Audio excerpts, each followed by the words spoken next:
good. Yeah, so, boy, I'm not used to using these remotes, so we'll see if I do well. Well, thank you very much, President Schultz, for putting things into context. I think that we oftentimes lose sight of that when we hear about stories of what's going on at other places and think about all that we potentially could do here at K-State. We really do need to focus in on our core mission and on the things that we are strong in and on opportunities that are in our immediate future, I think, because we really can't afford to waste much time on this issue. It's a critical issue for those that have a certain global awareness. Many of the things that you are aware of are a lot of the resource constraints that this world is seeing as a result of the way that we have organized society. And so we really need to be taking a critical look at those things, and of course land-grant schools have a great opportunity in doing that. I've got my own sustainability definition slide, of course. This definition, so I don't know where the other definition came from, probably a Merriam-Webster. Okay, great. This particular definition is one that was created in the early 1990s as a result of global dialogues through the UN.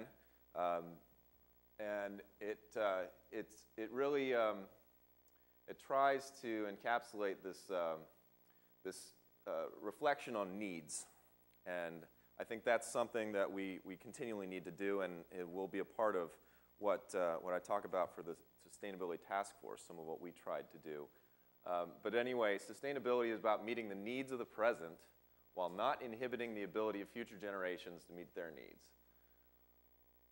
So, and also embodies simultaneous and equal concern for environmental stewardship, social equity, and economic development. And so that is not to say that, okay, so the way I like to think about that second point is that sustainability and this triple bottom line does not mean that that we have to concern ourselves always with environmental issues, social issues, and economic issues. I think what it says is that we need to realize that every single action we take has environmental, social, and economic consequences. So that all of those things are rolled into whatever it is that we're doing at a given time.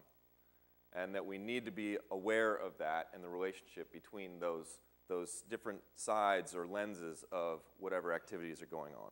Okay, so that's really the way I like to look at sustainability. And with tremendous challenges come tremendous opportunities.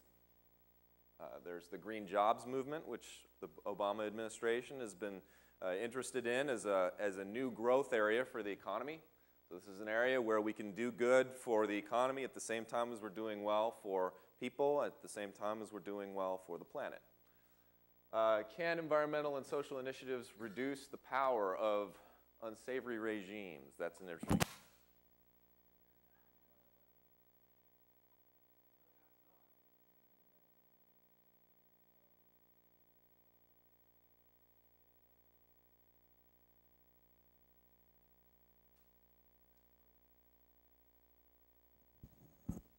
Is that working?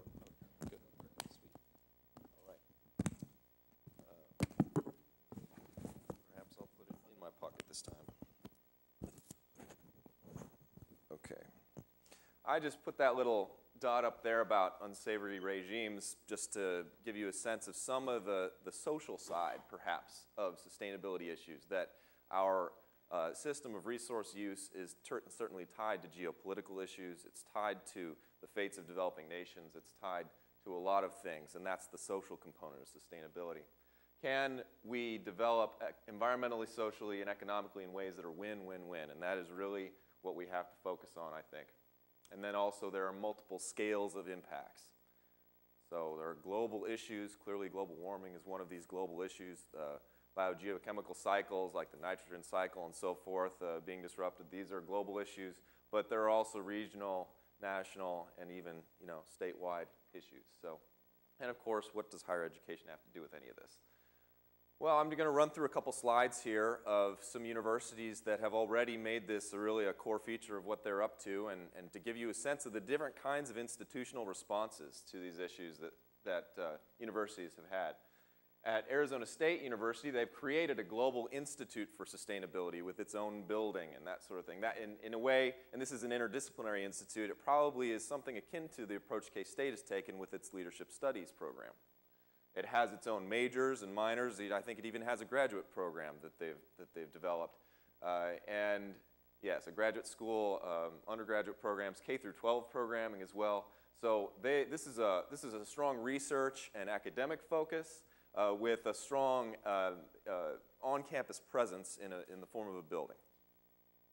The University of California system has many, many different campuses, about 10 different campuses in the California system.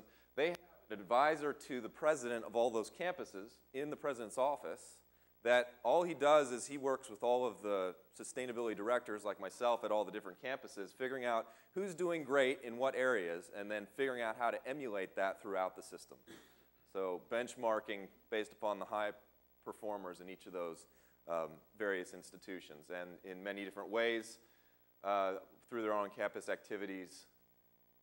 And then they have an annual statewide conference to bring all those groups together and share their ideas at one of their California universities.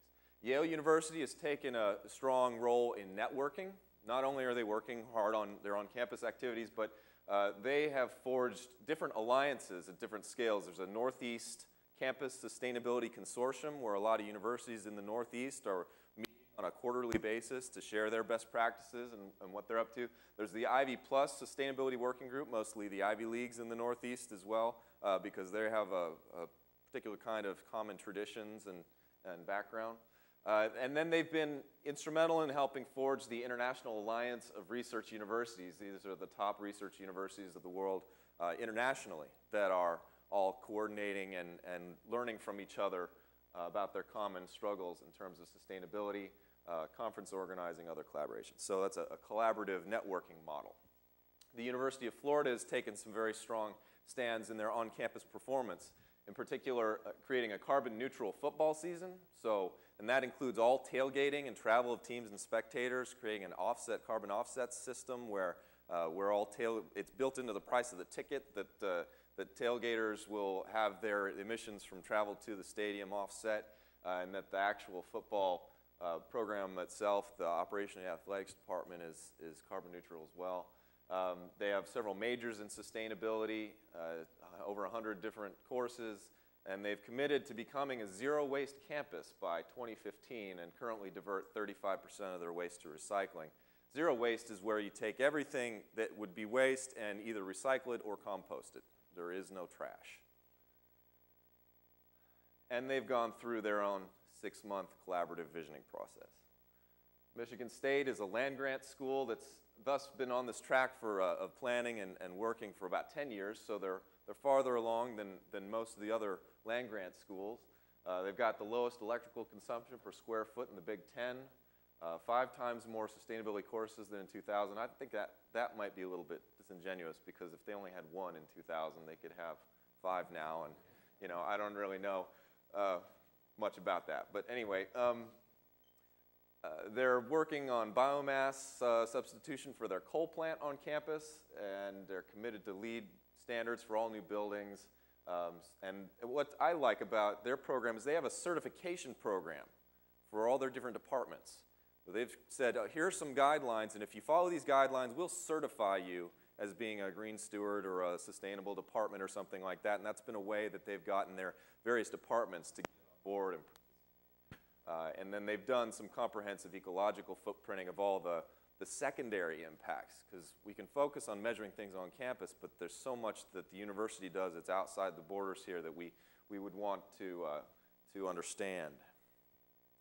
And then the University of Colorado Boulder is getting a little closer to home here. They have a long-standing Center for the Environment, so that's a center-type focus, where there's a multi-million-dollar budget, innovative programming, where the center actually, one of the programs I heard about that's really interesting is touches on the social side as well as the environmental side by sending teams of students that they've trained to help people use less energy in their homes, and they send them to the low-income areas of town. And so they're helping, the students are helping the lower income areas of Boulder to save energy. And I think that's an interesting model of outreach and engagement, as well as saving energy for the environment's sake, as well as helping people economically. Okay, that's just an example of some of what they do. But they work very closely with campus operations as well in Boulder, and helping them in areas of recycling and other sustainability planning. Okay, so what are we up to here at Kansas State University? Well, they hired me a while ago, and I've been working to try and network around campus and figure out opportunities and help with strategic planning. The stewardship subcommittee predated me and is still in existence, although it's kind of on a hiatus while we're working on our task force, which I'll get to in a minute. We've had a recycling committee and a recycling program for a great many years now. There's a bicycle master plan that was created in the late 90s and has been revisited in the past year by an informal committee. We have a lot of student organizations, and recently student government has become quite a bit more interested and involved, with a student director of sustainability on the cabinet of the student government. We have a secondary major and a lot of individual courses. This is maybe an area where we could develop some more programming, but we at least have something, and it's something that could be developed further. And then we have a lot of different centers. This is not comprehensive, of course, just a couple, though, that are based in engineering here: the Center for Sustainable Energy, the Wind Applications Center. The Konza Prairie Biological Station is attached to the Division of Biology. Of course, there's the Center for Hazardous Substance Research is a very strong leader in this area as well. We have a lot that we can build on in terms of research. A few of our prospective opportunities here currently. First of all, I was really happy to hear President Schultz mention the need for awareness. One of the things I've been working on over the past year that I haven't spent as much time as I would really like is developing a website to do just that, and I hope this is coming up. Okay. This is a preview. You guys are the first public group to get a preview of what we've been up to. This is just the development page. It's not live yet, but just give you a sense of what we're going to be up to. This is going to be a really interesting website, I think. It'll have opportunities for various parties of how they can get involved. So on the left here, we've got different tabs for different groups, and it's not fully developed yet in terms of the content, but there will be a lot of content in here about opportunities for students, and then we want to do different things for different types of people. We'll have a listing of all courses broken down by college and by department. And then one of the interesting things that this will have is this tag cloud on the side. Now, when me or somebody else that's having maintained the site adds an element to it, in the form that we've created, there's a place for tags. And I'm sure a lot of you have seen tag clouds around as you're browsing different websites. But when we tag something, it'll appear in the tag cloud. So you can go, say, and look at every course here that has to do with food, and it'll just pop up there. And we'll have a tag cloud for the entire site, too, so that you can see all of the things that pertain to a certain issue that we're doing across all the spectrum of our activities. So we have a list of courses, like I said. They're research projects by particular people. So there will be a profile for all the different research projects. There will be this is just in a test mode. We've got Larry there as a test figure for outreach. But we'll develop some content here for our outreach activities. I think this tab is going to be very important, because this will share with the community everything that we're doing in many different areas of performance related to sustainability, from our transportation planning to our landscaping issues to our on-campus production through wind energy and solar energy and other maybe biomass. I don't know if we get into it. And perhaps most importantly, our energy conservation. I think this is going to be a very big focus for the university in the coming years, because we have a lot of opportunity to save energy and save money while doing so. So this represents an opportunity to do exactly what President Schultz was talking about as far as making good on our sustainability commitment in a resource-constrained environment. So we're looking forward to what can be done there, but more importantly, well, not more importantly, but also importantly, letting everyone know through a web presence what is going on and who's involved. That way people can get involved if they want to, or if they have suggestions that they'll be more knowledgeable about those suggestions. So I am very committed to working through this website and finalizing it so that it's a good resource for the university. Okay. We're also, the College of Engineering is being donated a large-scale wind turbine by Westar Energy, and last year I reported that we're working to find a location for that and have it be a great resource for research and education, as well as producing energy, renewable energy into the grid. And we're still working on the final stages of planning for that, but I'm pretty sure that we're going to make some good progress on that in the next year. Like I said, energy conservation campaign, continued effort in transportation planning, bicycle, walkability. Public transportation is going to be something Manhattan is going to be looking into pretty significantly in the next years as its population continues to grow and we get some federal dollars for that. So integrating that with campus is very important, and also the region. Recycling, composting, and waste minimization. We just this last year created a pilot composting program that integrates our student farm with the dining centers on campus and creates a kind of closed loop of resources. Very exciting, and would love to expand that. Green building standards, we have some great examples we'll hear about later today from leadership studies about green building, and we can do more with that, I think. Green purchasing standards, or at least guidelines, native and low resource landscaping, and of course student involvement in all of this, because every project that we undertake is an opportunity for learning. Okay, so with all that in mind, about 6 months ago we started a task force on sustainability, and this group was charged with developing a comprehensive set of recommendations and responsibilities to chart K-State sustainability efforts for the future. That's the direct charge. Pretty broad.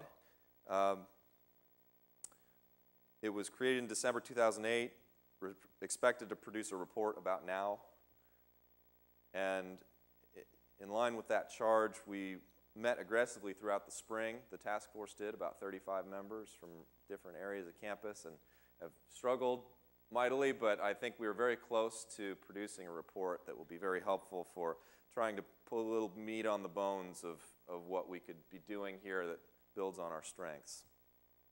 So I'm going to run through here the outline of that report. I think this outline isn't going to change very much. It's in a rough draft phase, the report is right now. The final draft should be forthcoming in the next month or two, and I think that the outline here, at least, is pretty stable. So, first of all, there will be an executive summary, a page or two, describing exactly what the conclusions were, a vision that we've articulated for the university, and then a lot of background information about what preceded the task force and what the charge was, and an overview of our progress before the task force, and also the membership, of course. And then we'll move into a couple pages where we identify the needs. That was one of the first things that we did with the task force, is try to figure out what the needs of the university really were, because that's what should dictate what our programs are. So what we determined was needed was actively engaged university leaders, and I think President Schultz showing up here to talk about sustainability is a great example of that leadership, and we're really looking forward to continuing that. General community knowledge and culture is a need. Like the website is a great resource for letting everyone know what's going on. General awareness of what we're doing, general awareness of the issues that we're responding to with regard to sustainability, and awareness of what best practices are. That kind of knowledge and culture is what we need to foster. We need greater academic coordination and encouragement in the area of sustainability. If it is one of these core focus areas that branches across all areas of the university, then we have an opportunity to coordinate, because in today's research world and academic world, interdisciplinarity is a very important theme, and sustainability issues certainly cut across disciplines. And so that cutting across of the issues means that we need to cut across in our coordination efforts and make sure that, that multiple perspectives all come to bear on our programs. And the same would go with our operational environment, our on-campus activities, our off-campus activities. We need to educate ourselves about what we can do. We need to educate others about what we're doing and ourselves about what we're doing, and we need to encourage the right kind of activity, and not necessarily all stick, but a lot of carrot as well. That's why I like that certification program Michigan State has. Is a really interesting way to think about that. Of course, supporting student life is of core importance for a student-centered university like K-State. So we need to support student life issues and sustainability, because not only do students have a responsibility when they're here at K-State, but in the rest of their lives, they're only here for a few years. They bring their Xboxes and TVs and home theater systems and all kinds of things, and maybe they could be turning those off instead of keeping them on all the time. There are things they can do while they're here to save energy, to save money for themselves, to educate themselves about the world that they're in. But there are also things that they need to do in terms of preparing for the future, in terms of identifying career tracks that are consistent with their intellectual interests and perhaps even consistent with sustainability. Anyway, there's a whole bunch of student life issues that we have needs in. And of course, broadly speaking, effective communication and engagement, so with the outside world and internally and so forth. Okay, so what are the recommendations then that follow from those needs? We thought there should be a kind of a focal point, a singular initial commitment that would involve the entire campus community, and that would signal our commitment and our interest. And we think that energy responsibility is a good way to frame that. So in terms of energy conservation, certainly is something everyone can participate in, and that will help the bottom line of the university in terms of its budget, but that also is about education, and it's about people's lifestyles, and it's about a lot of things that embody sustainability. So that's recommendation 1, really. Recommendation 2 is we need a coordinating body, and an Office of Sustainability would make a logical choice. Many other universities have some kind of a body, an office or a center or something like that is centrally located that helps to smooth the communicational channels and provide some coordinating capacity, and that certainly responds to a lot of needs. We have a lot of needs in curriculum and research, and so we had a series of recommendations, some larger than others, some small, some that could be developed within a short time frame, others that are longer term, but having to do with academic programming, enhancing our first year experience as a kind of introduction to K-State. Students should, if this is one of our core issues, sustainability, then they should be aware of that as they come into the university.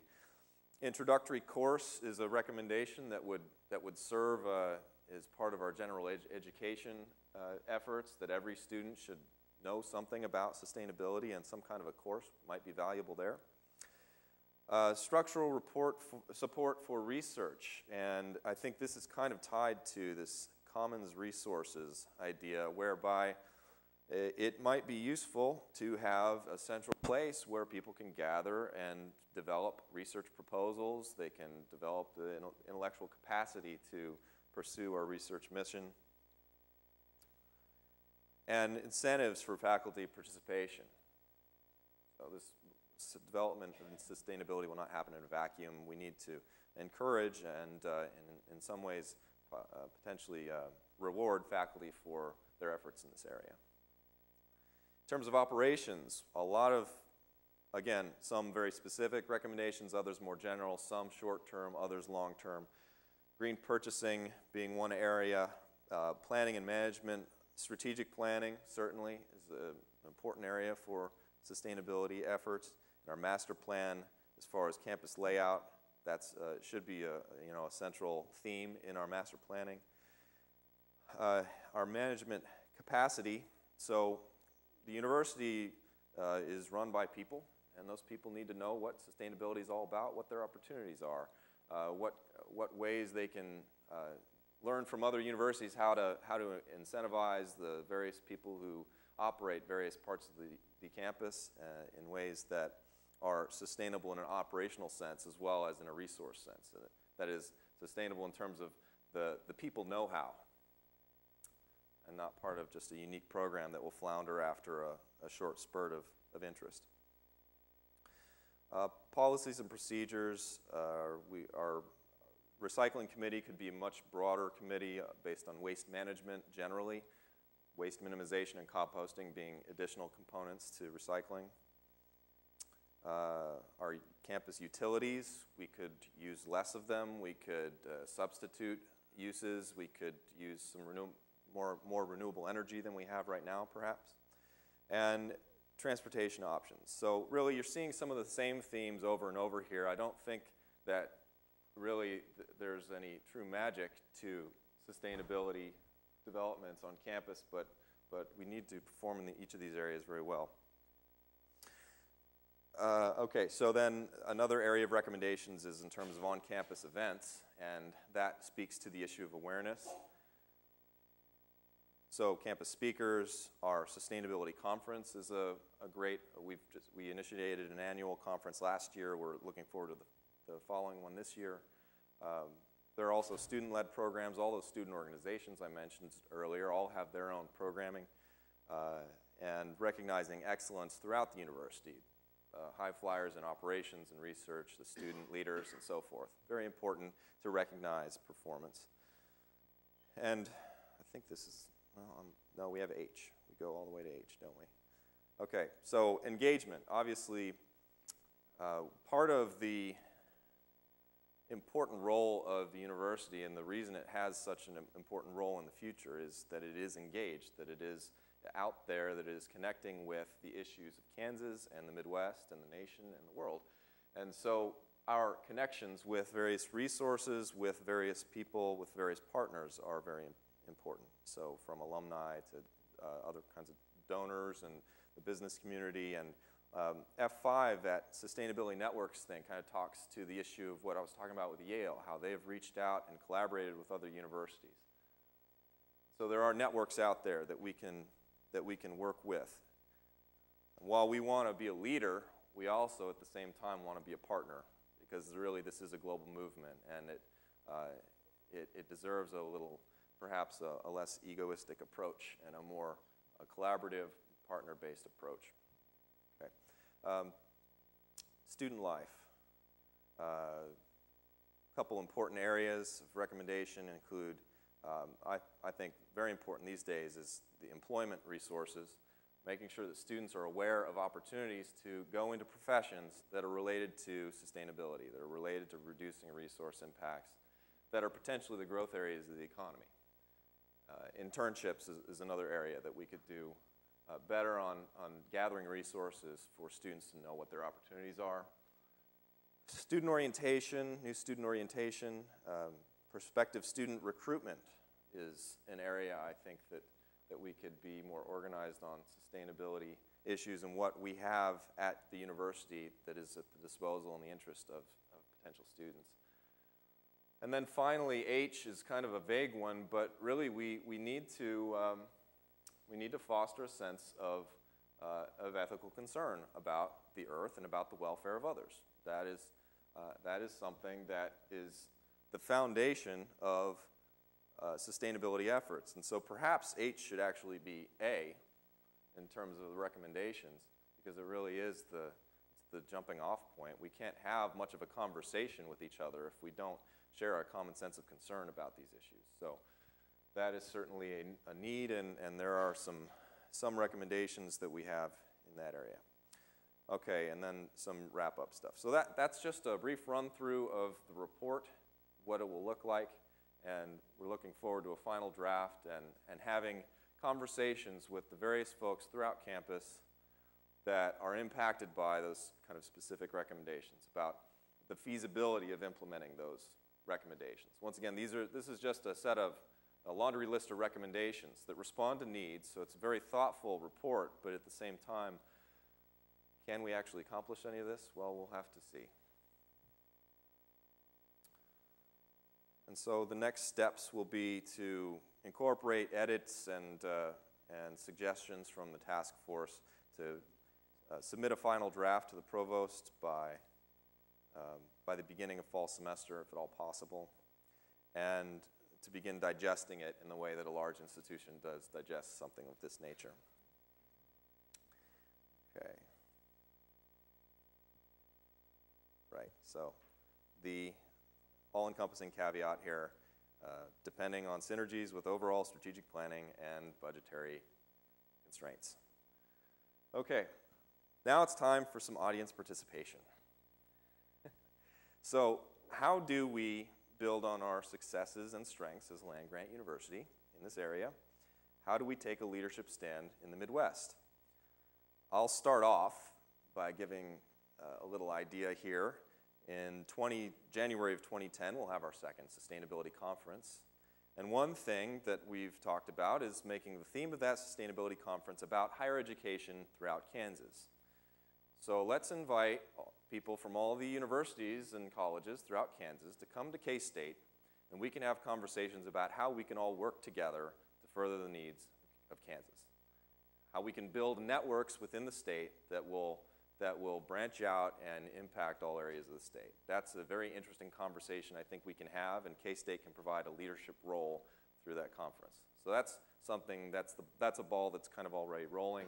I'm curious though, you all are experts in many ways in sustainability, and I'm curious about your feedback, what you think our strengths are and where we could provide leadership. Are there any thoughts? Yeah.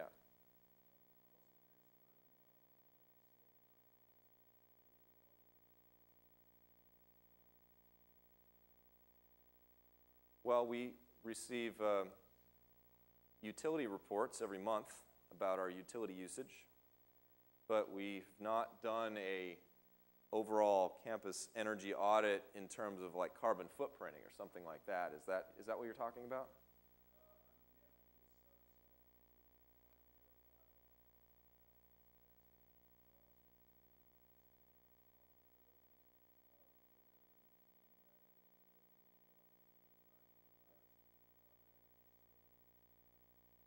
Right. Right. Okay.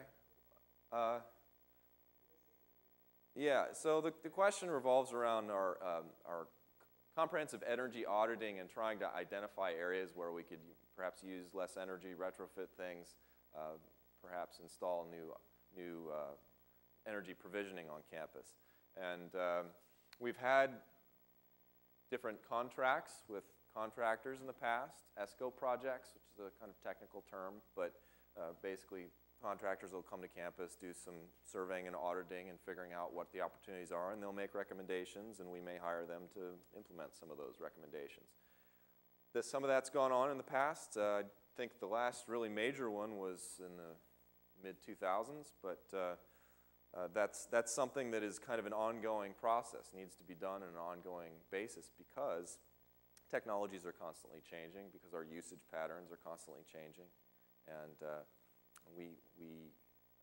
I think are at a point now where we need to do a lot of that, and I think that's reflected in some of these recommendations from the task force, the need for energy conservation programs and that sort of thing.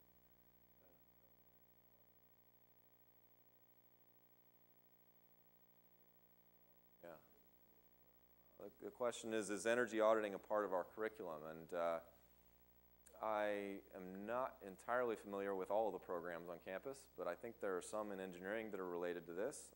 Correct me if I'm wrong, any engineers in the audience, but power systems and yeah, of course, in the College of Architecture, Planning and Design, there's a lot of programming related to. Yeah. Yeah, right. Sure. Right. So yeah, Ray Young has been recognized recently as the first lead. What's the?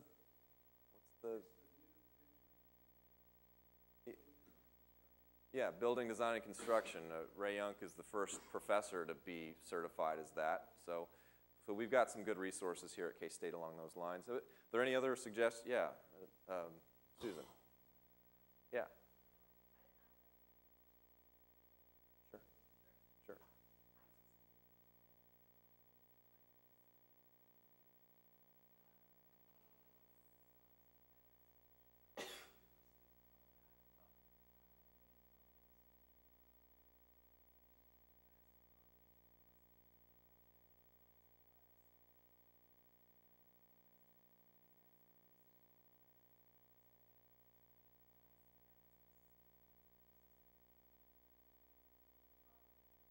Okay.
Right. Right. Okay. Sure. Okay. That's a great suggestion. So the suggestion for leadership prominence is to find a way of getting diverse people to work together productively despite cultural differences. And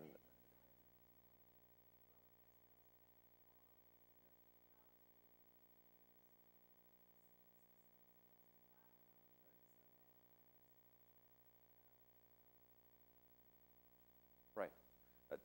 Do you think the mic is picking any of this up? Iffy? So maybe I should move around with this mic and pick it up? Yeah. Yeah. Okay. Yeah, I'll try and use this mic a little bit more productively here.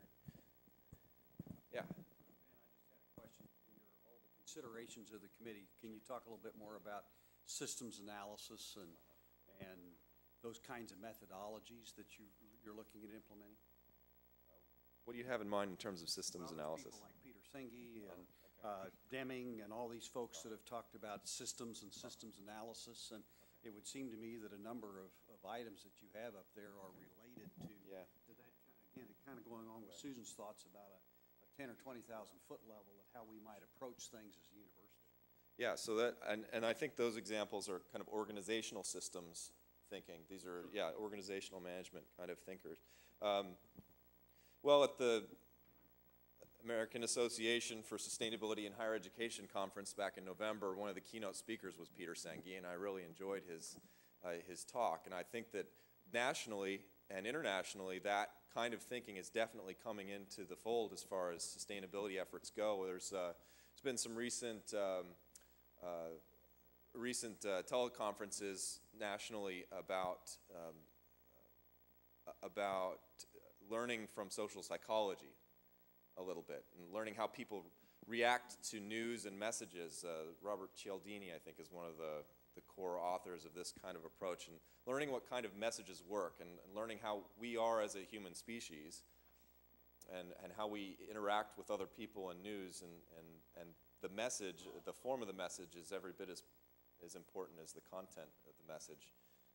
So yeah, I think that a lot of that is being done nationally, and I've had conversations with folks here at K-State that are familiar with a lot different facets of that. So we can definitely build on that, and I think we should.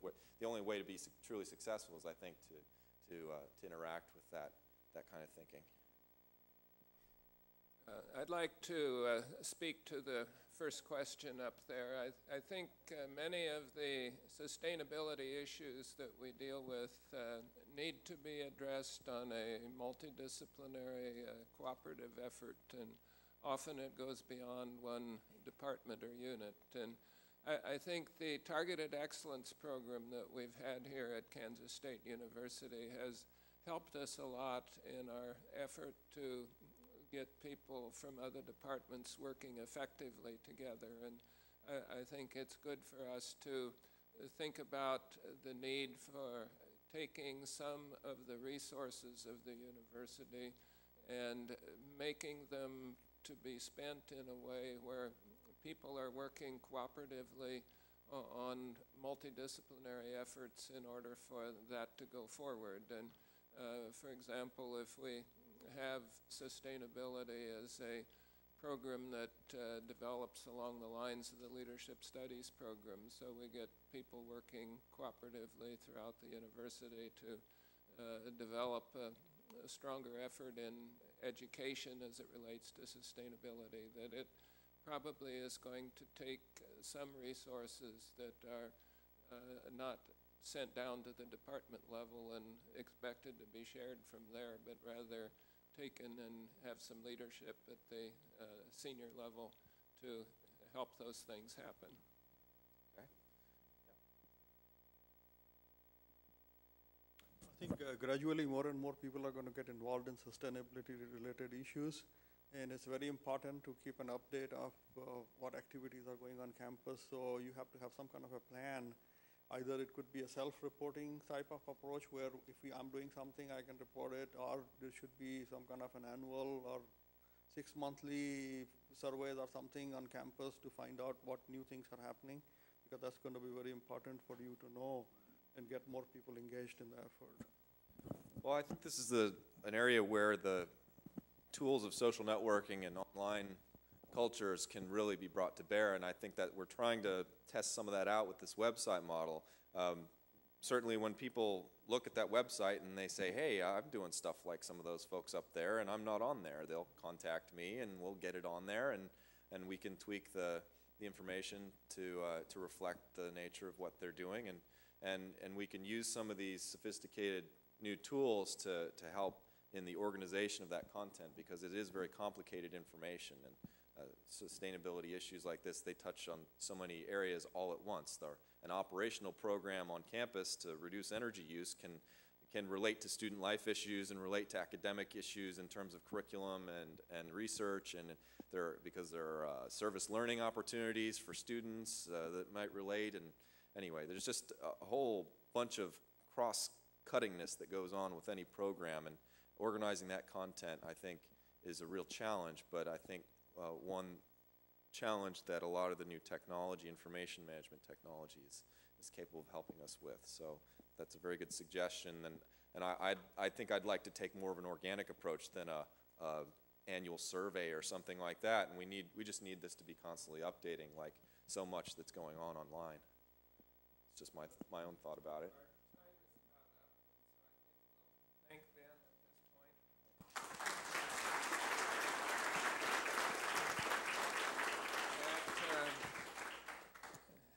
At 10:10, we start concurrent dialogues, and the sustainability of the larger community is here in this room.